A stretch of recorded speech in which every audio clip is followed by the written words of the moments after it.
Ma'am, good afternoon. Sujata ma'am, कितने समय से शेयर बाजार से जुड़े हो, आप क्या करते हो मैम? मैं राइटर हूँ बाय प्रोफेशन। 2011 से I have been investing essentially with the long term perspective. अभी हाल फिलहाल में थोड़ा सा ट्रेडिंग भी कर रही हूँ। राइटर हो, क्या लिखते हो आप? I have published a book for students.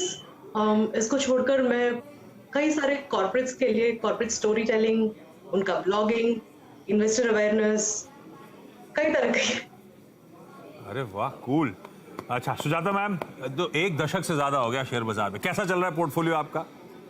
Pretty good, pretty ठीक, good. Good, perfect. Sujata ma'am, पहला सवाल कौन सा? अपोलो हॉस्पिटल्स मैंने 2020 जनवरी फरवरी में I started a small case without any research on this, without any, मतलब कोई पर्सपेक्टिव नहीं था कि लॉन्ग टर्म रखना है, क्या करना है। लेकिन ये स्मॉल केस था, इसलिए दो दो तीन तीन शेयर महीने भर में ऐड होते गए। I have about 50 shares of 2548 पर share. So now I am wondering कि अभी तो 4900 प्लस है। So should I add more at these levels or should I look at other hospitals like Max है, अभी नया यथार्थ अभी लिस्ट हुआ लास्ट वीक, मेदांता है। So should I add Apollo hospitals at these levels or should I look at other counters? तो Apollo के 50 share तो आप रखने का मन बना चुके हो क्योंकि बढ़िया नीट मुनाफा हो रहा है। फर्दर पैसा किसी हॉस्पिटल लगाना है तो क्या अपोलो प्रिफर्ड है या किसी और हॉस्पिटल लगाऊं, ऐसा पूछूं शर्मिला से? जी, that's the question. बिल्कुल ठीक। शर्मिला, क्या जवाब है आपका? वेरी ऑनेस्टली उन्होंने बहुत अच्छा स्टॉक सिलेक्ट किया है और अगर पूरे हॉस्पिटल स्पेस में अगर मुझे एक स्टॉक पसंद है तो that is without doubt Apollo hospital. तो इसके साथ तो उनको बने रहना ही है। अभी अगला सवाल जो है उनका कि एडिशनल पैसा कहाँ पे लगा है, तो मेरे हिसाब से one strategy is always averaging up. जैसे लोग नीचे एवरेज करते हैं वैसे आप ऊपर भी एवरेज कर सकते हैं।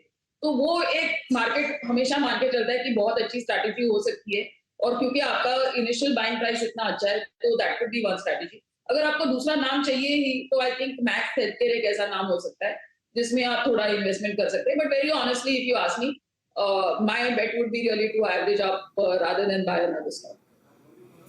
सेक्टर लीडर है, सबसे ब्यूटीफुली प्लेस्ड है, फंडामेंटली सबसे ज्यादा पसंद ही ये आता है जिसपे आप ऑलरेडी दाव लगा के बैठे हो मैम। तो और एक्चुअली विनिंग ट्रेड्स को एवरेज करना ज्यादा स्मार्ट आइडिया होता है, ना कि लूजिंग ट्रेड्स को जो हम रिटेल आमतौर पे करते रहते हैं, गलत ट्रेड को और भर लेते हैं। आपका तो ट्रेड ब्यूटीफुली फेवर में। इसी में अगर मन ही कर रहा है तो सबसे प्रिफर्ड पिक ये है। अगर for the sake of diversification कुछ ढूंढ रहे हो तो मैक्स हेल्थ है दूसरा प्रिफर्ड पिक। पर शर्मिला ने क्लियर कर दिया है, पहला तो यही है जो आपको आपकी स्क्रीन पे नजर आ रहा है। साधना मैम, अगला सवाल कौन सा? SBI कार्ड, वो भी IPO से लिए है हमने। 38 शेयर है हमारे पास और 755 का IPO प्राइस था।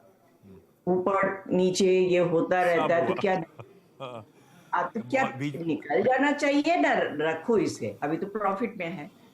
अभी तो प्रॉफिट में, इसने काफी लॉस भी दिखाया था, बीच में अच्छा नीट मुनाफा भी दिखाया था। ठीक है, अभी फिर भी मेरी खरीद से 100-125 रुपए ऊपर चल रहा है। शर्मिला, बहुत ज्यादा कन्विक्शन नहीं आ रहा है, सही है, बहुत झूल रहा है ये स्टॉक। ये हम रिटेल को अब हम रिटेल के साथ दिक्कत ये है कि हम चुनिंदा स्टॉक्स ही अपने पोर्टफोलियो में रख सकते हैं, बहुत ज्यादा ओवर डाइवर्सिफाई कर नहीं सकते, लिमिटेड पूंजी है। अब उनमें से एक SBI कार्ड प्रेफर्ड पिक है या स्विच कर दूं, एग्जिट कर लूं इस स्टॉक से? मेरे हिसाब से एग्जिट करना चाहिए वेरी फ्रैंकली, क्योंकि मुझे लगता है कि क्रेडिट कार्ड जैसे बिजनेस ही अगर आप ग्लोबली देखें तो थोड़ा डेटेड है, क्योंकि बहुत सारा पेमेंट आजकल डिजिटल हो रहा है और लोग क्रेडिट कार्ड कम इस्तेमाल कर रहे हैं। Having said that, Indian context में ये एकमात्र लिस्टेड प्ले है और जिस तरह के उनके नतीजे हैं और जिस तरह का पेनिट्रेशन है, दैट सीम्स टू सजेस्ट कि और लोग कार्ड दे सकते हैं। तो from that perspective I think 950-970 का प्राइस आ सकता है। तो वो अगर प्राइस आए तो मेरे हिसाब से उसका फायदा लेके आपको इसमें से निकल जाना चाहिए।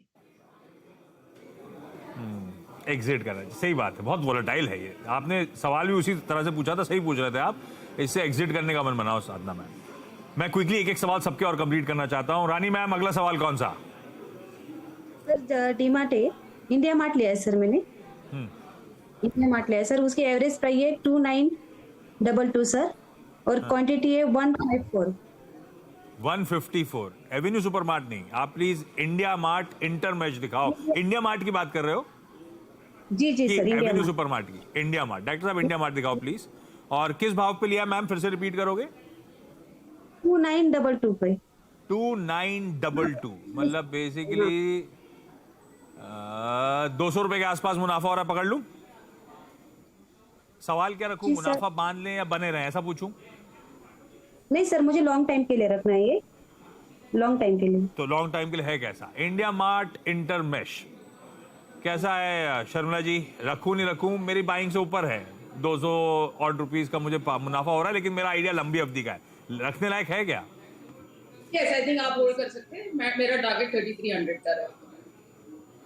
रख सकते हैं भाई, 3300 का टारगेट है, अभी भी मुनाफा और बढ़ेगा मैम, होल्ड करना है। आपका जो सवाल था क्लियर कट जवाब शर्मिला का आता हुआ। सुजाता मैम, अपोलो हॉस्पिटल्स के बाद अगला कौन सा? ETF फार्म बीज मैंने अभी फिलहाल में लिया था, 2 महीने पहले। I have 3615 units at 1390। सो अब मैं सोच रही हूँ the sector is an all time high right now, so I am wondering if I should invest more और शुड आई एग्जिट। 1390 2.25, ठीक है। और बहुत अच्छे मूव्स इस सेक्टर ने, आमतौर पे सेक्युलर रन देखने को नहीं मिलता, लेकिन शर्मिला इस बार अक्रॉस द बोर्ड जो ज्यादातर सारी फार्मास्यूटिकल कंपनीज एक तरफा मूव दिखा रही है। कोई ल्यूपिन उठाइए, कोई डॉक्टर उठाइए, कोई सिप्ला उठाइए, सबने बहुत अच्छे मूव डिलीवर करके दिए। ये मोमेंटम और आगे तूल पकड़ेगा नहीं पकड़ेगा? क्या करूं निफ्टी फार्मा बीज में मैं?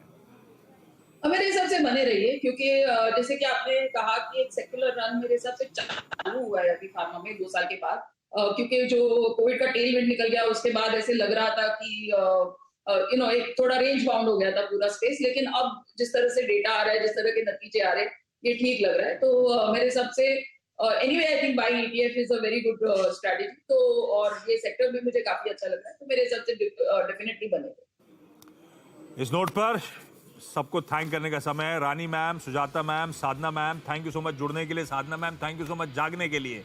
प्लीज ट्रम्प साहब को ले आना, हम सब के लिए टीवी बड़ा अच्छा हो जाता है जब ट्रम्प साहब होते हैं, रोज सुबह मजा आता है।